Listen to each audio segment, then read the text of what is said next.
ગુજરાત માટે એક મહત્વપૂર્ણ અને ઐતિહાસિક સમાચાર સામે આવ્યા છે।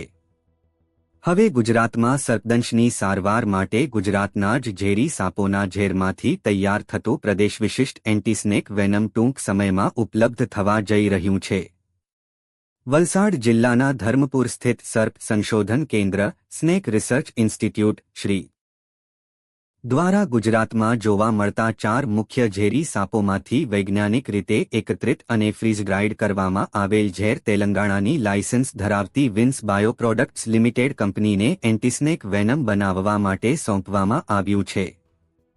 વન અને પર્યાવરણ મંત્રી શ્રી અર્જુન મોઢવાડિયાના જણાવ્યા અનુસાર મુખ્યમંત્રી શ્રી ભૂપેન્દ્ર પટેલના નેતૃત્વ હેઠળ ગુજરાત પોતાનું પ્રદેશ વિશિષ્ટ એન્ટીસ્નેક વેનમ વિકસાવી રહ્યું છે। આ રસી ઉપલબ્ધ બન્યા બાદ સર્પદંશની સારવાર વધુ અસરકારક બનશે અને રાજ્યમાં સર્પદંશથી થતા મૃત્યુમાં નોંધપાત્ર ઘટાડો થશે।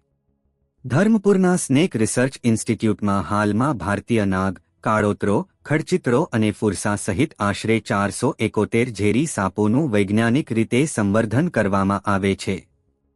વિશ્વ આરોગ્ય સંસ્થાની માર્ગદર્શિકા મુજબ સાપોમાંથી ઝેર એકત્ર કરીને તેનું પ્રોસેસિંગ કરવામાં આવે છે। નિષ્ણાતોના જણાવ્યા પ્રમાણે દરેક પ્રદેશના સાપના ઝેરની રચના અલગ હોય છે।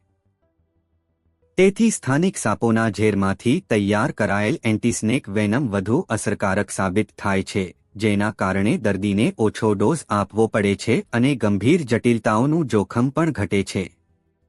ભારત સરકારે વર્ષ 2024માં શરૂ કરેલા national action plan for prevention and control of snake bite envenoming હેઠળ વર્ષ 2030 સુધી સર્પદંશથી થતા મૃત્યુમાં 50% ઘટાડો કરવાનો લક્ષ્યાંક રાખ્યો છે। ગુજરાતની આ પહેલ તે રાષ્ટ્રીય અભિયાનમાં મહત્વપૂર્ણ યોગદાન આપશે। આ હતી એક મહત્વપૂર્ણ અને જનહિતની માહિતી। આવા જ વિશ્વસનીય અને ઝડપી સમાચાર માટે જોડાયેલા રહો સત્યપથ સાથે।